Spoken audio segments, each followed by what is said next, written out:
Do you run the business together? Are you related to each other? Yes, husband and wife. Okay. What kind of business do you have? It's a production design and set construction company. We build sets for Where is it located? Van Nuys. In California? California, yes. How long have you owned the business? About 7 years. Tell me when you hired Mr. Encinas. We originally hired him in January of 2022.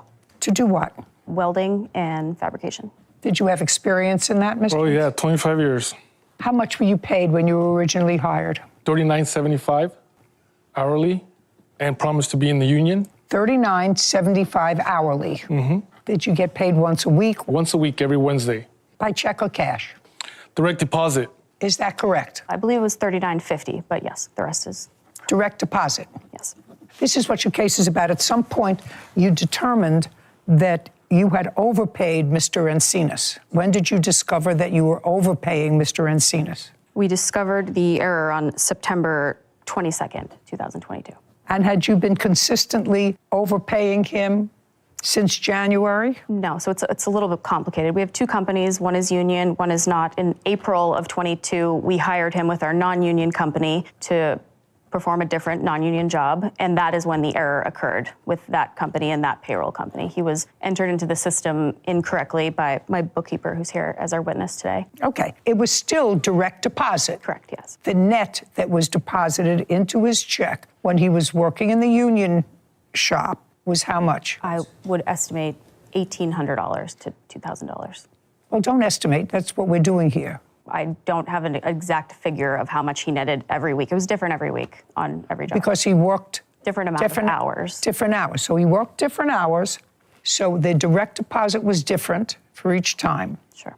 So there was really no way, there were no flashing red lights that would say to Mr. Encinas, this pay stub is wrong. You know, this deposit was wrong because it wasn't a consistent amount that went in every Wednesday. It was, according to you, a different amount depending upon how many hours worked. He wasn't given a physical check.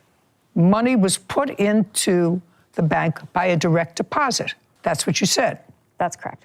Okay. But if I may, it would be anywhere from $1,700 to $2,000. The first overpayment, he netted $4,645. Like, it's quite a jump in pay. Like that was probably should have been a lot of overtime. Just yes, quite a difference. Quite a difference, but that was going from one job to another, from one company to another, from a union job to a non-union company. Rate. Well, whatever. Okay. And so what you're suing for the overage that you paid him. Yes. And there came a time when you discussed the overage with him. And what did he say when you told him that he was overpaid? And when did you tell him that he was overpaid? We told him September, the day we discovered the error, September 22nd, and it was very amicable at first. We apologized for the error. We wanted to work out a payment plan with him, and he agreed. He said, I get it. I would love to do a payment plan, and I believed him because we had a good working relationship. And did you, in fact, draw up a payment plan that you both signed? No, I did not. Okay. Unusual case for me. I really am unfamiliar with the law on overpayment. Sarah, could you look up for me the California law on when an employee is overpaid by an employer? How do they and can they recoup it? Sure. So it's California Labor Code 221. The statute describes that employers are forbidden from taking back any wages that have already been paid to employees unless there's a stipulation that the employee can agree in writing to the deduction by the employer. So if an employee consents to a set-off or a wage deduction for any reason, including overpayment by an employer, then the employer can make it so long as it does not bring the worker below the minimum wage or the deduction does not impact the worker's final wages. But it has to be in a writing. Okay, so you don't have a writing.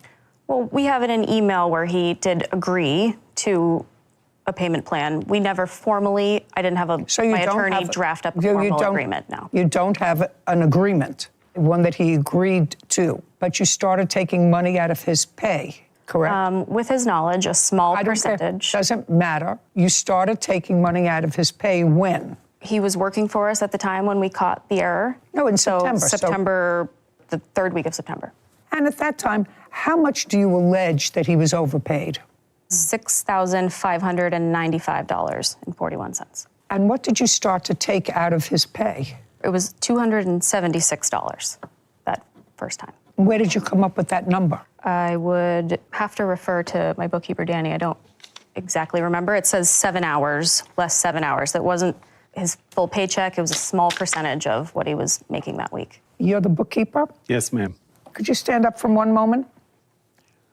What is your name? Danny White. Mr. White, the first time that you gave Mr. Encinas a direct deposit for less than his pay, how much was the direct deposit for? I don't have the total amount of what it was for. He would have been making around $1,800, and I took $296. With his knowledge, we informed him, obviously. I don't care what you informed him about. You understood what the law is. I'm sure that you must have spoken to an attorney also. Did you not? I don't believe we Well, did now. you should have, because where you live, you can't just take money out of somebody's salary if you overpay them. How many deductions did you make from his pay before he left? 2. And then he left. The job ended. Well, he had been working for you for a while, so the job ended. Did you fire him? Well, he had been working for you for a while, so the job ended. Did you fire him? No. You just said goodbye. The job was complete. We did the build and we sent it to the client, and then that job was over. So. Well, we I were know, freelance. but he had been working for you January and February and March, April, May, June, July, August, September, I'm sure on different jobs. Would that be a fair statement? He worked on different jobs. But in September, when this overpayment was noticed, the job was over and so was he. Correct. So he didn't leave you. According to what you just told me, he didn't leave you. You said goodbye, the job's over. Yeah, correct. I had every intention of working with him again. We had a good working relationship. I thought we were going to be able to work out a payment plan and figure it out together. Okay, well, sorry, but you can't. Thank you, Mr. White. Okay, you have a whole bunch of reasons why you shouldn't owe them the money. One of them is they were supposed to get you into a union shop and you didn't, and so that's why you don't owe them money. Bottom line is the statute protects you, but one of the problems that I see when you have a direct deposit, your problem is that according to you, his pay varied every week because sometimes he worked 7 hours, sometimes he worked 15 hours, and so his pay would vary depending upon how much was billed for that week. Well, it depends upon how carefully someone reviews their direct deposit.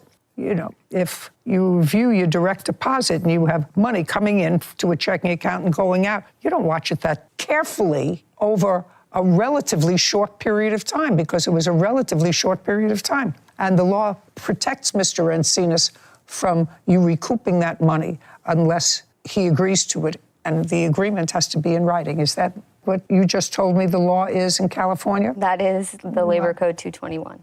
Yeah, I'm not particularly sympathetic with you, Miss McCarthy, because under the circumstances, if you had given him a check, if your bookkeeper handed him a check, and he used to get $2,000, and then all of a sudden he changed jobs and he was getting $4,000, you would say, oh my goodness. But I can understand how you can miss that for a month or two and not notice that in your checking account. And that's why the law is there to protect him. And it does. It protects him from your lawsuit. We're done. Thank you very much. Case is dismissed. This court is adjourned. I'm a little disappointed, but very disappointed, actually. They made a mistake. I thought that I had done my homework and looked it up, and whatever I read said that he owed me the money back. Because I did all the hours that they put down on the paperwork. No, I think it was stealing. After 6 months of him ignoring my phone calls and not replying and saying he was going to make payments and he just wouldn't, yeah, it felt like it was stealing. I did not get free money. Yeah, if you're given money that isn't yours, give it back. Well, it looks like the employers lose again, and that's how it goes in California. California tends to have a lot of legal situations that protect kind of the weird party. Now, I am all for the employee getting protections because I feel like, you know, they could quite possibly get the short end of the stick. But in a lot of times, when it comes to like landlord and tenant relationships with laws, the tenant has way more laws than a landlord does. And that's just how California does things. I agree with most of them, and I agree that employees need protections. But in this case particularly, I do have empathy for the employer. I do believe that they made a mistake and they do want to get that money back. But this is the deal. This guy didn't do anything. It's not like he stole the money, because they're accusing him of stealing the money. But you quite literally wrote him a check and direct deposited it into his account. He didn't take money from you. So for you to say that it's stealing and all that stuff is really wrong, and he could have a defamation case against you. In my opinion, the bookkeeper is the one who you should be upset with and suing. He's the one who overpaid, he wrote the check, he's the one who did the incorrect amount. And if he did that multiple months or multiple weeks in a row, then in my opinion, you need to be going after him, because he did an incorrect job and he actually ended up losing the company money. That is what I would have done in this case. But for whatever reason, they didn't do that. They wanted to go after this guy.